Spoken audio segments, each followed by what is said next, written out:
more on making sense of your M1 Macs. This is MacVoices.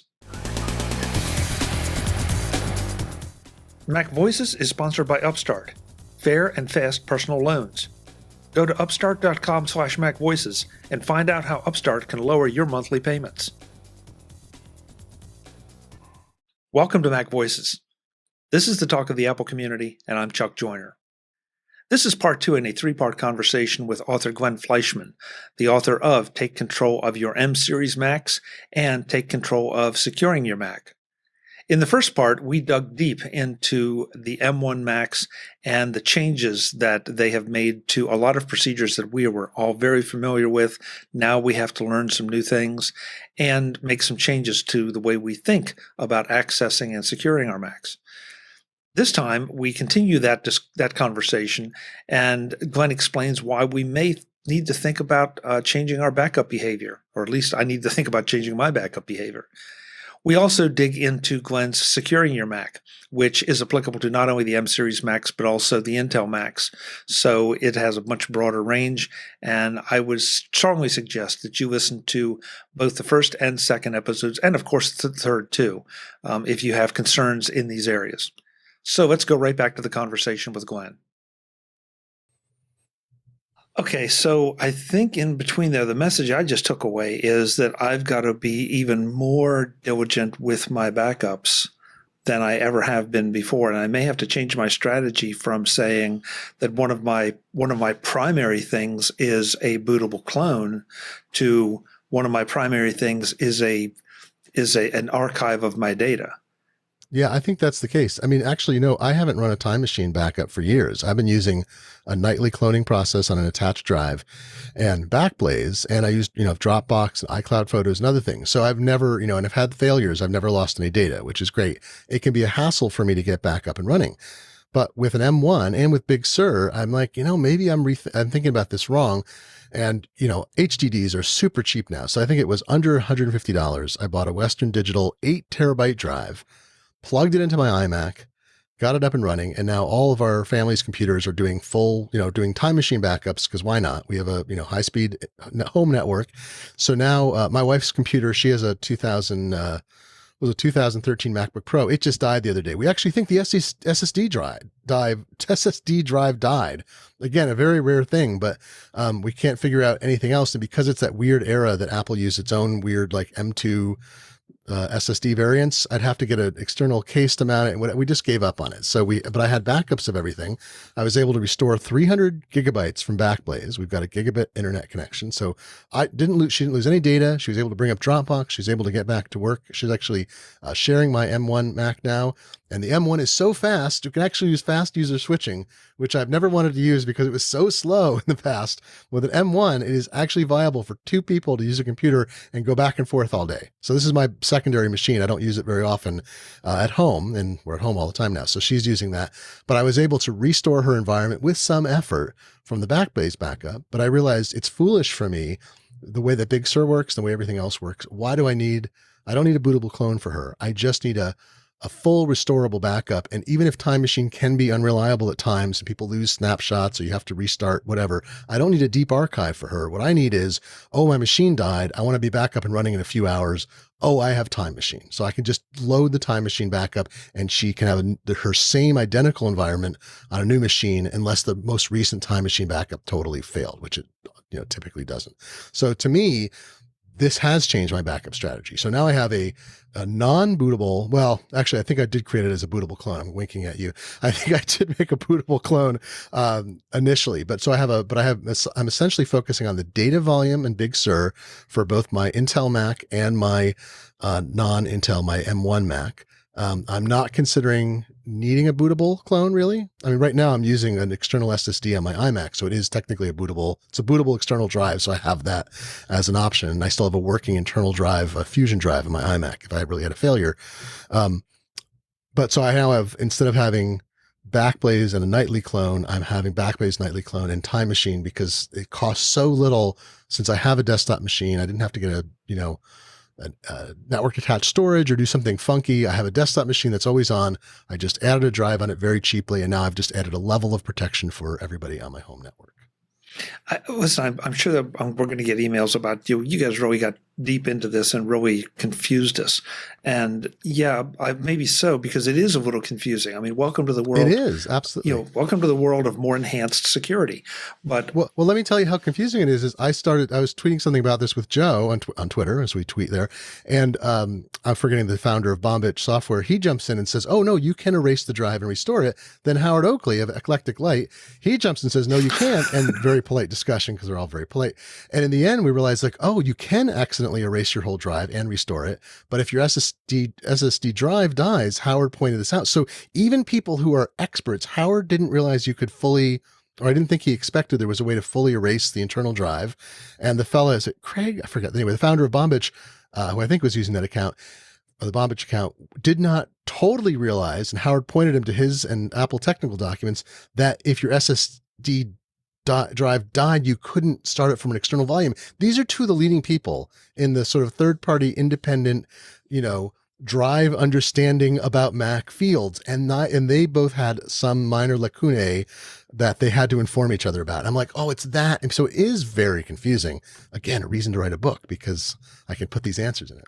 Well, and I was going to point that out, that I want to say this, because folks have heard me say this a lot, that I love the bootable backups, the bootable clones, because of my working environment, that I want to protect that as much as possible. Data is absolutely important, but to get my environment back the way I want it, that might take a week or two to download everything and get all the settings right. This is the thing. And so right now that particular thing is a little bit of a challenge.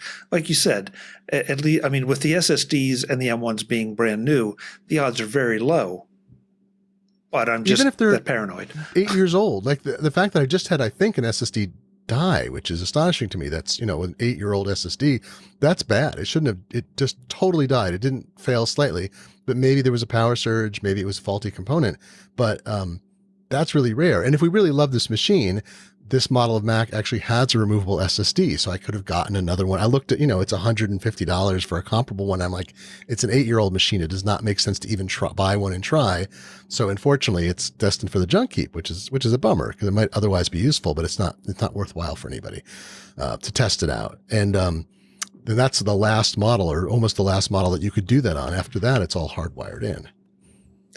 Folks, this is a book you really should go and get if you are running an M1 Mac already and we have scared you, or if you're thinking about it, because obviously we are in early days here, and there are a lot of questions to be answered. I really appreciate it, Glenn, because you walked me through some things that explain what I was seeing. I just wasn't looking at it through the right light. And I guess I also wasn't doing that, the round tripping thing you were talking about. It didn't work the first time. In the past, it would have. So, okay, right. I guess I got to go start over. If I'd have just gone a little farther, I would have been fine. There's this whole policy management thing. Like, Apple has essentially shifted to creating a policy for every drive, a security policy, and it has to essentially validate that policy. It writes it to the internal drive, and when you boot up off an external drive, if there's no policy, then you can't boot, and it makes you do this extra thing. But then it creates the policy, stores it in a hidden partition, and then it knows about that drive. But again, I mean, I am always amazed by this. I just, we don't know why Apple is doing this, in the sense that it seems a little extreme. So I assume there is something they know that they are protecting us against, which is a little terrifying. You're like, all right, what is so extreme they need to do this? I mean, so, you remember, Chuck, in an Intel Mac, and this is in my Securing Your Mac book, has a lot of overlap between this. The M series book goes into extreme detail, because I'm telling you how to deal with it. The Securing Your Mac book is, focused not on everything to do with Mac, but really the security side.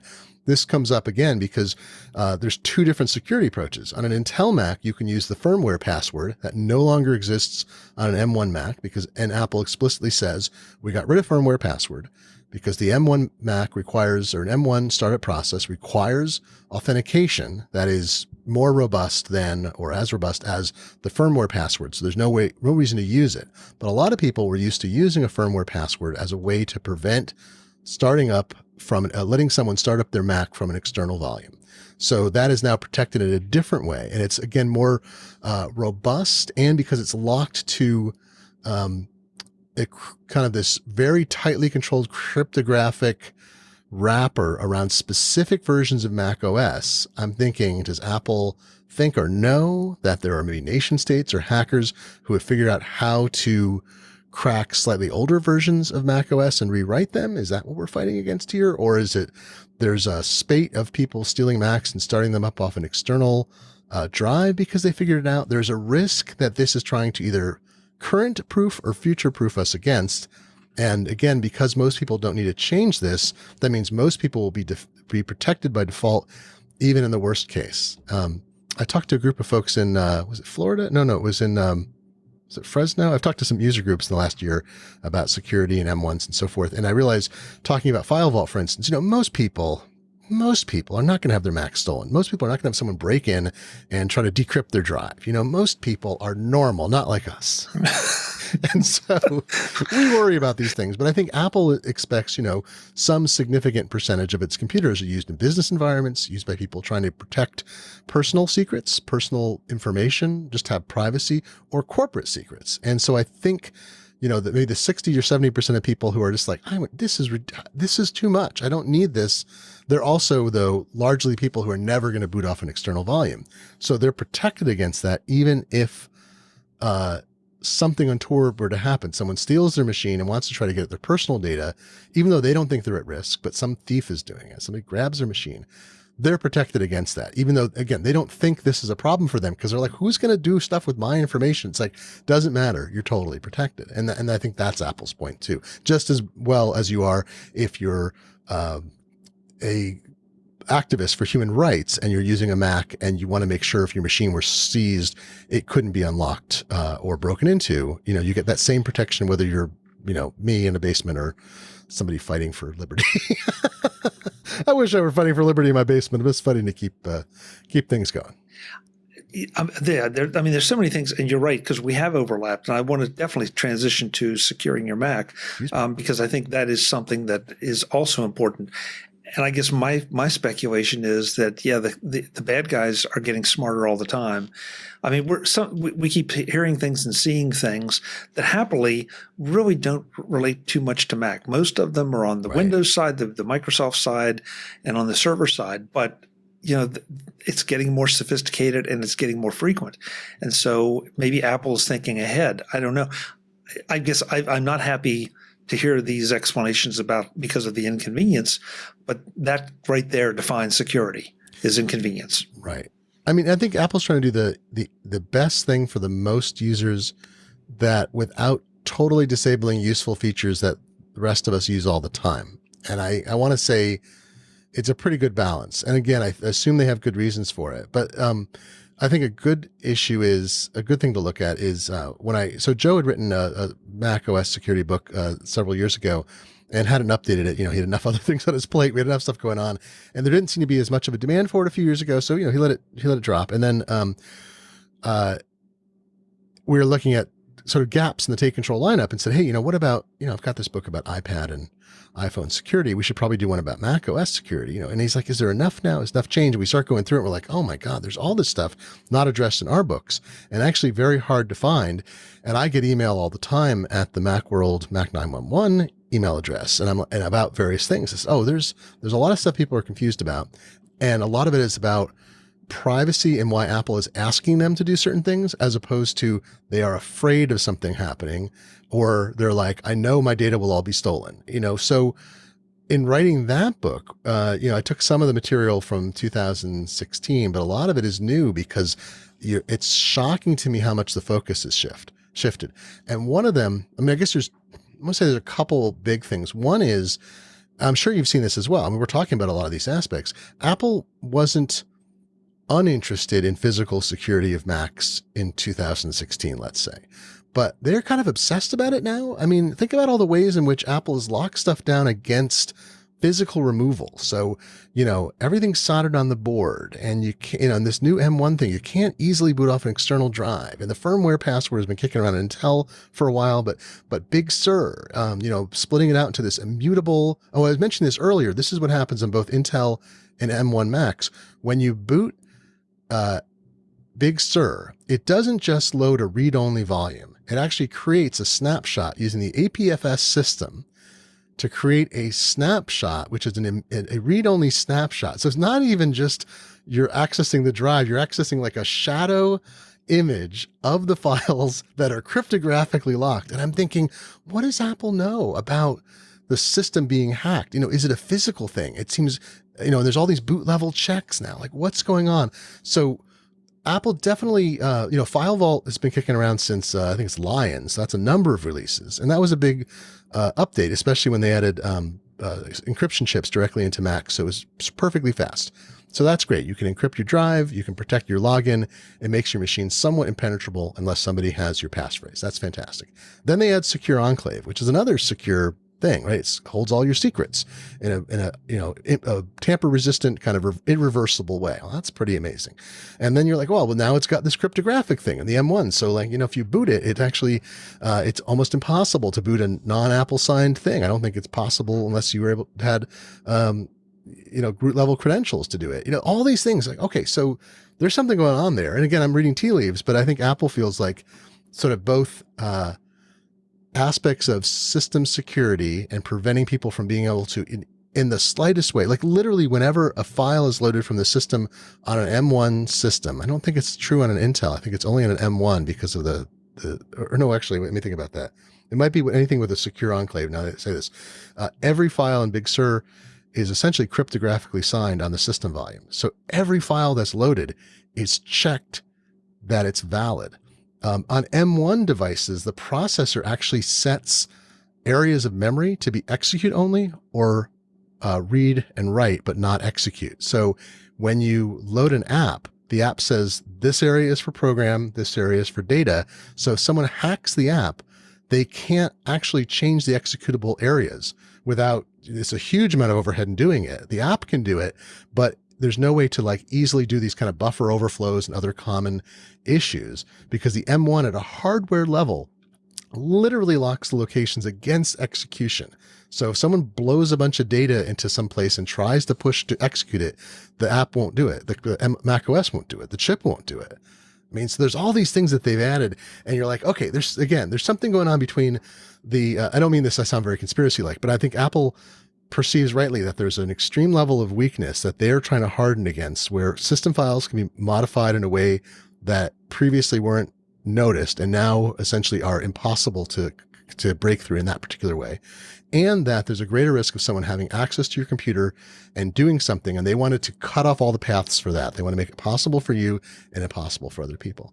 So, and then I'd say the other big one, so that's one big one is sort of the system, this obsessiveness about read-only system files, physical proximity security, like I can plug something in and, or put my hands on your computer, like the tapping computer gesture. Or the third one is malware seems to have focused. There's very little malware that's of concern that isn't ransomware now. And, it's been very few Macs have ever had an instance of ransomware on them. It's the cases are in the hundreds because there's no good vectors on Macs to spread malware. And so far we've been very lucky and Apple keeps locking things down. But really the big malware risk for a Mac user is software that would run in user space, like places that have your documents where you have permission to overwrite your own documents.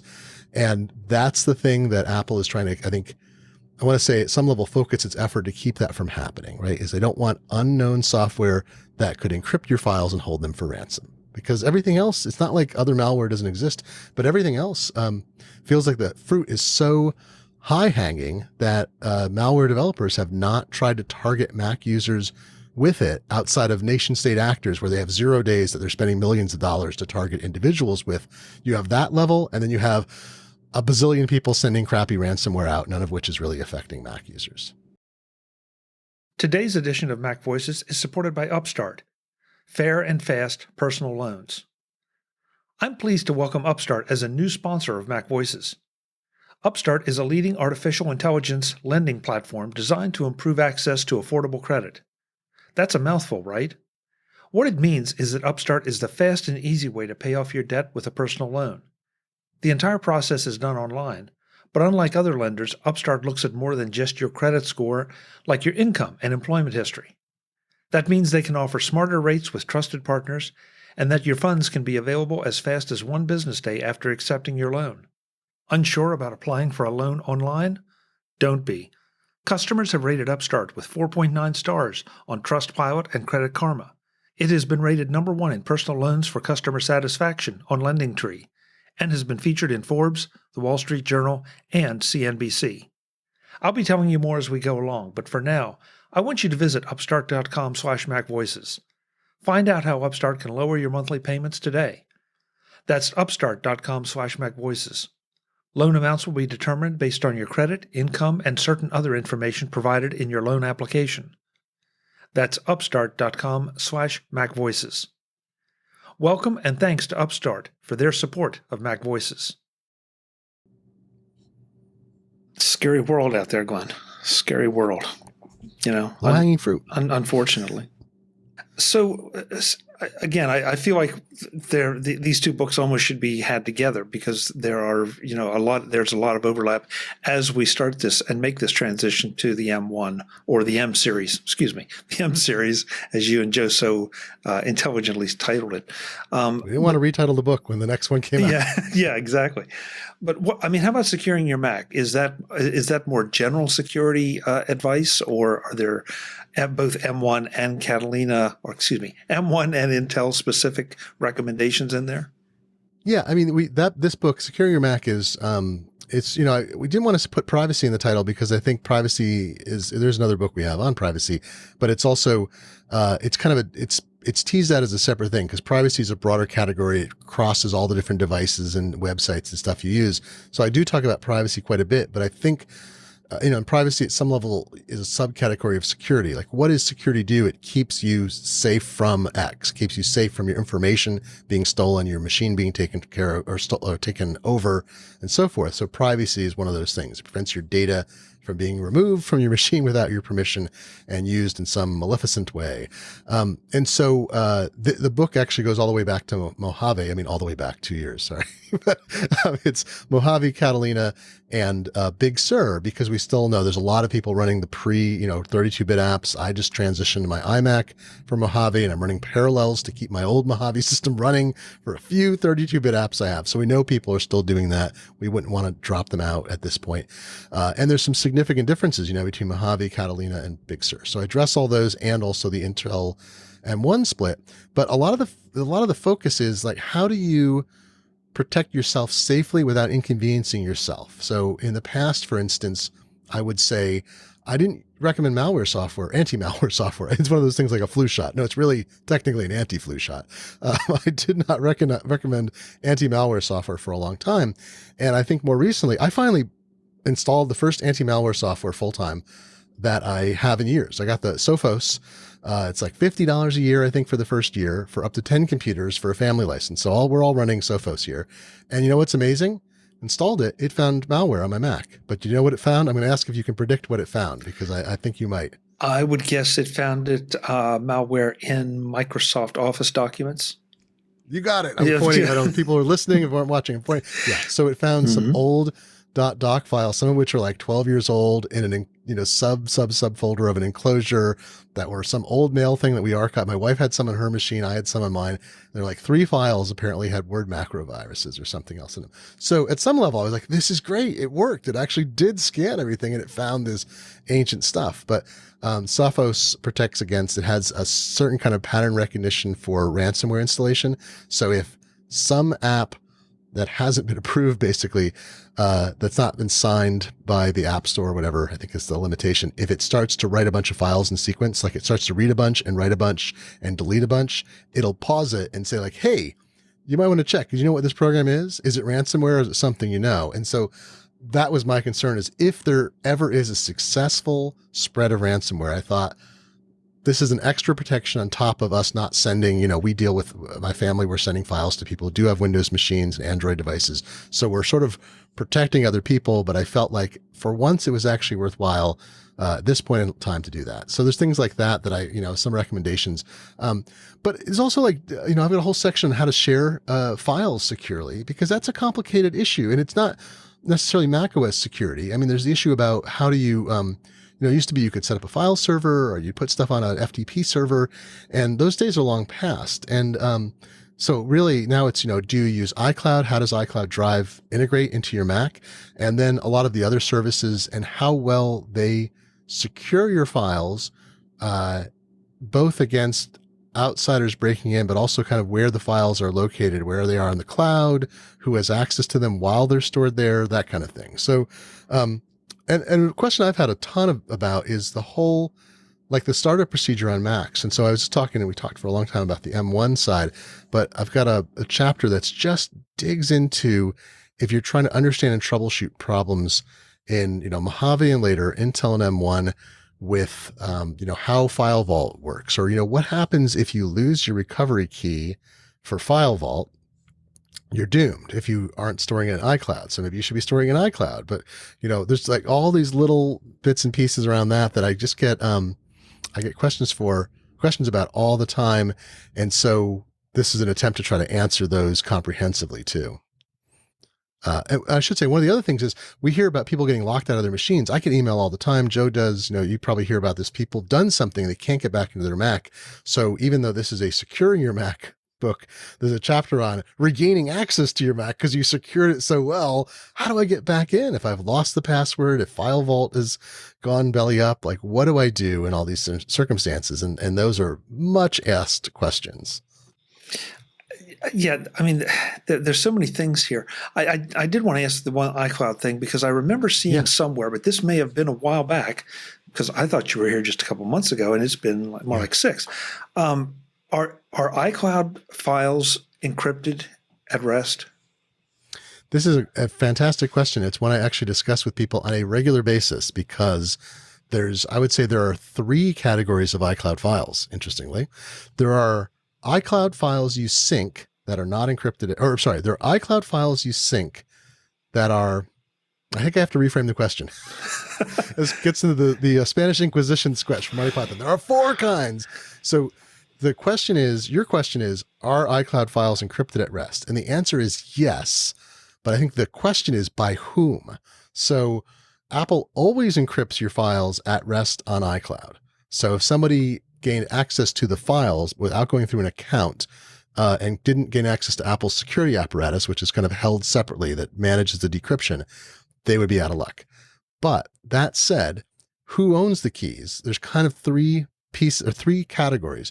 One is iCloud information that is not encrypted when you're logged into your account at iCloud.com, which means that Apple holds the keys. So if I can go to iCloud.com, log in and see my photos, my contacts, my calendars, my email, that information is encrypted at rest, and Apple manages the encryption. So it's synced securely between my devices, but Apple could look at it if they chose.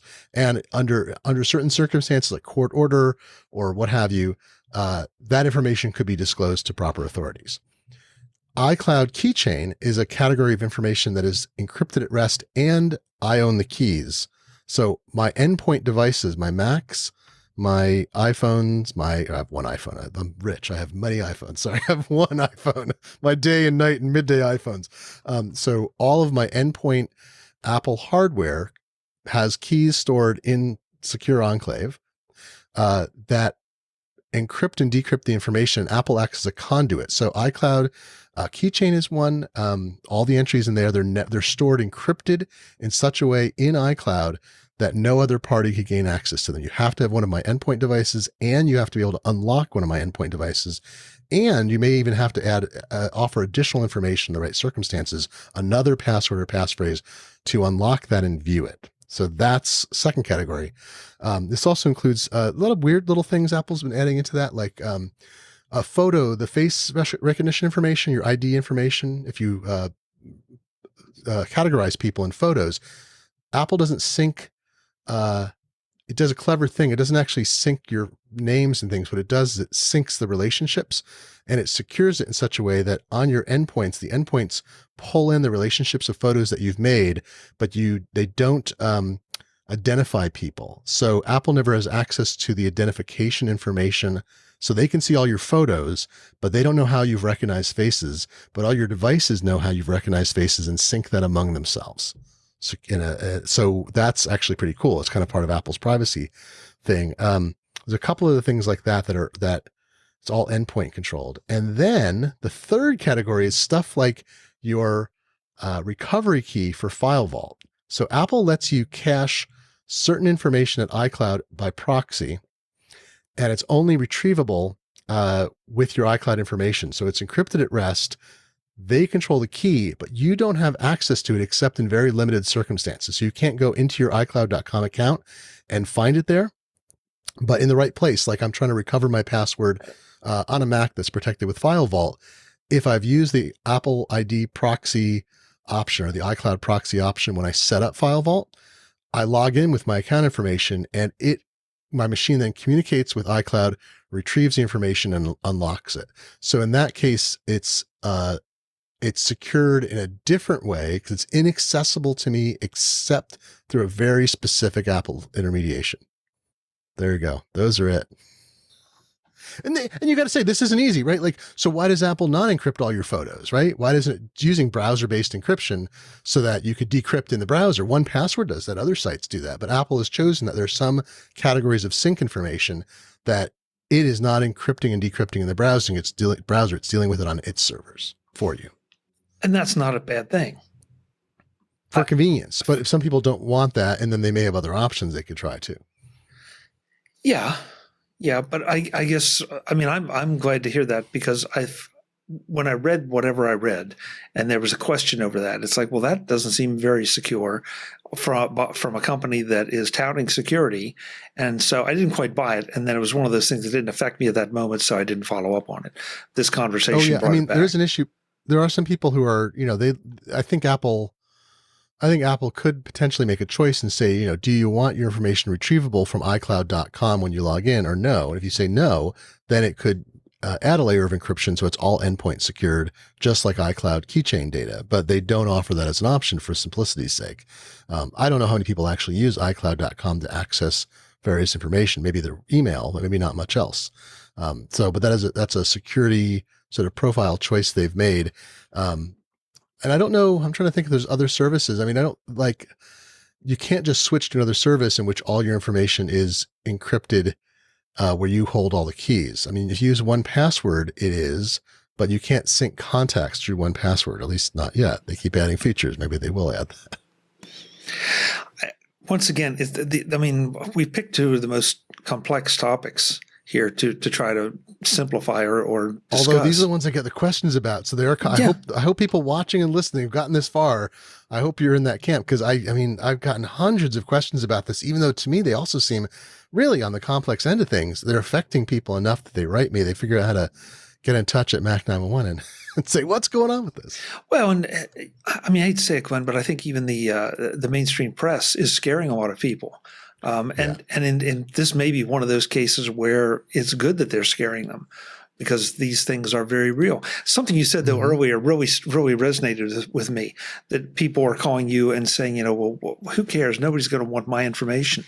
Well, right. I will confess that was me like a year and a half, 2 years ago.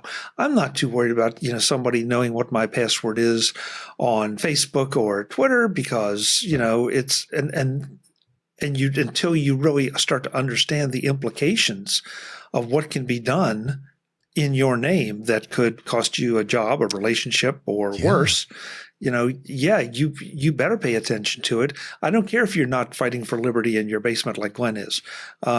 Just you got to pay attention, because these are the keys to your life, more than you have ever realized before. These are the keys to your life. Well, especially when you see these data breaches going on all the time. Facebook just, gave away 500 million pieces of information. That new service Clubhouse said, oh, we don't have a security breach. Anyone can use our API and retrieve nearly all the information about people that we have registered. You're like, wait a minute, what? That's bad by design, right? Let me just point out that's what they've said, and that's the reported information that Clubhouse is not providing protection for its API for a lot of the registration information of people, so you could just download a file. But I don't have personal information about that. I've only read reports, so I want to be clear that I'm not exaggerating. But the Facebook thing is well reported, and Facebook's not even going to disclose it to people. Apparently, they don't feel they have had a data breach, even though I'm sure California and the EU might feel differently. We'll see what happens.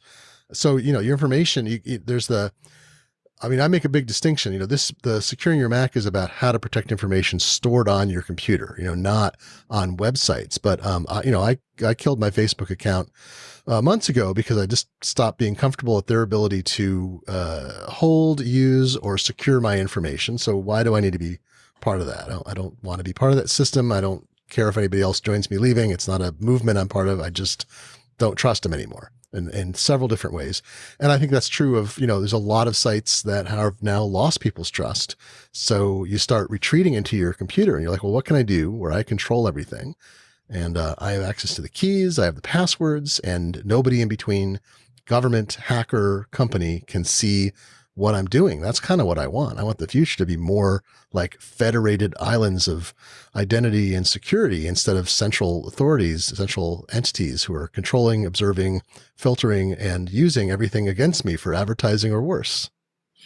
And it sounds so revolutionary, and I'm not trying to be. It really is just a basic human thing, I think. Well, no, and look, advertising is annoying at best and intrusive, and there are a bunch of other adjectives, but it's the other stuff that you start to worry about, specifically about identity theft, because that's another area, and that's something that again can cost you serious money, serious time. I'm sure it can possibly even endanger you in some fashion because the bad guys will figure out a way to make it endanger you, so you will pay. So you need to take this stuff very seriously, folks. And Glenn's book on securing your Mac is a good first step, because if you're a Mac user, the odds are that you're in front of your Mac a lot of the hours of the day, and a lot of your life is on your Mac. So I think, again, getting back to the sort of there's like proximity access and network access and malware attacks. And I go into all of those things in the book because it used to be we worried about people attacking our computers over the internet. They try to attack open ports or send us files. We'd click on and open, and there's still people sending us files, but mostly they're like, hey, open this website, and the website does something malicious or tries to. The website takes advantage of a flaw. This is not happening for normal people. This is the key thing that's happened. What's the big differentiation? We've talked about this before. Is that big gap between unexploited serious bugs in operating systems or programs that countries are paying and evil people are paying millions of dollars for in order to launch attacks against activists, reporters, people in other countries, political opponents, cyber war, right? That kind of thing. Like, that's now the big thing. And we're not going to be hit by that. Chuck, you and I are not going to be attacked with 5 0 days. No one's going to burn $1 million on us to get to our data. We don't have it. But that said, if you're in that category, it's funny, the book, the previous edition of the book defined different levels of risk. Joe had this like low, medium, high kind of risk profile, and we wound up overhauling that. I took it out because I realized we're kind of all at like this medium level now. You're at medium or super high. So if you're a celebrity, congratulations on your fame, but also people are constantly trying to break into your accounts and use social engineering and whatever to get at you because they want to, if you own a lot of Bitcoin, again, maybe hey, congratulations for buying it early. Terrific. But everybody wants your Bitcoin currency.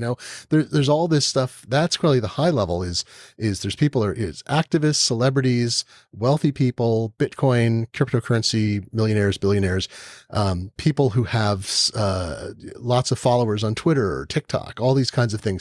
Those are the people at the highest risk because those are people their accounts are at risk of hijacking. And so I deal with that a bit in the book about if you're worried someone might steal your computer or try to gain physical access to it, because most of the problem for those high profile individuals, which I am not one of, thankfully, is account-based stuff that happens off your machine. So this is like, here's everything you can do on your computer to prevent your computer from participating in someone stealing your identity or access to your accounts.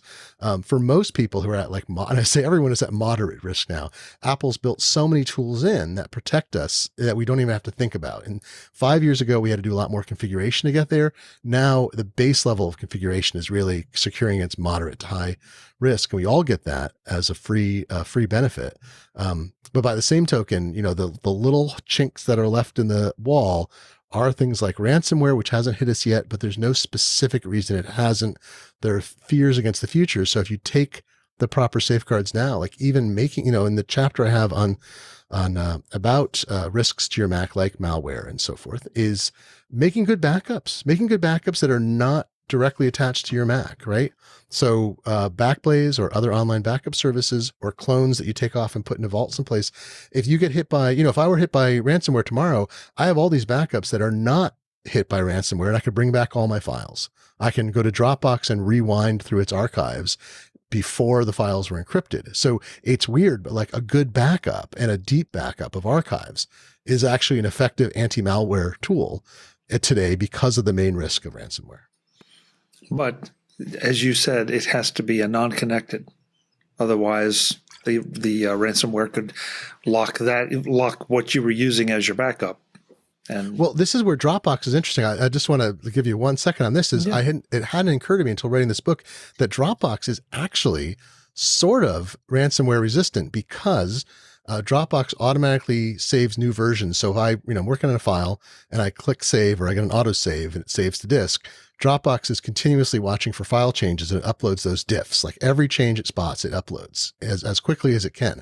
So if my Dropbox, so in almost all my documents are either I have deep backups of them somewhere else, so I'm not worried. Like all my archival stuff I could retrieve from original sources easily. In a place that they can't just be corrupted. It's backups protected at Backblaze and whatever, offline drives. So that's cool. But even my current files, if somebody were to hit me, like we're talking, and while we're talking, I'm like, oh my God, all my files have been encrypted and they're all in Dropbox. I could just, clean up my machine, go to Dropbox and go like, let's rewind it. It'll pull its copies of files that I cannot, as a user, I can't easily go and delete the older versions of my files on the service. So they're actually out of reach of malware, which is neat. Someone would have to develop malware that not only encrypted my machine, but also acquired my Dropbox credentials, logged into my account, got an API key, and used Dropbox's API to erase the old versions of my files. And that's not going to happen. So, again, that might happen for a very high profile target. It's not going to happen for me. And then again, I have those files also backed up within the last hour to Backblaze, which again, they'd have to have all of my key information to get in and deal with that. So backups are backups that are archival, I should say archives, where you're getting versions of files stored consecutively over time that you can retrieve as a set. That is a ransomware resistance technique. But you wouldn't normally talk about it as anti-malware, but it is. It's one part of your toolkit. You should do it anyway for security because you want backups. And then in the unlikely event you were hit with ransomware, which right now seems very unlikely, but it's plausible, you have a backup plan already in place for that. You got my head spinning because there are a lot of things I have to do now because of the switch over to the M series Max. Sorry. But but I've spent so much time the last few. I have the same reaction. I'm like, the number of changes I've made in my own setup from writing these 2 books is hilarious. I've never written books that have made me change what I do as much after I've researched them as these 2. But the world is changing, Glenn. It's it's constantly evolving, and all of a sudden you wake up one day and realize that maybe it's not a good idea to leave your front door open, and maybe it's not a good idea just to have a standard lock. Maybe you need 2, maybe you need 4. Mm-hmm. That's just, unfortunately, that's just the way things are. That wraps up our conversation with Glenn Fleishman about the M series Max and securing your Mac. In the final installment of this series with Glenn, we talk about some of his other books that have had more minor updates, but still important information that you may want to be aware of. And we find out what else Glenn has been up to other than just hiding in his basement writing books. That's next time on Mac Voices. Until then, and as always, I'm Chuck Joyner. Thanks for watching. Visit MacVoices.com for show notes and to connect with Chuck on social media. Get involved in our Facebook group or like our Facebook page, and get more out of your Apple tech with MacVoices Magazine, free on Flipboard and on the web. And if you find value in it all, consider supporting us through either our Patreon campaign at patreon.com/MacVoices or by making a one-time donation via the PayPal link on our front page and in the show notes of each episode. You will join these fine people who help bring you Mac Voices.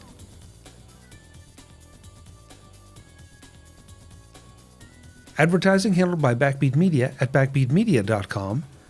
Bandwidth provided by CacheFly at cachefly.com.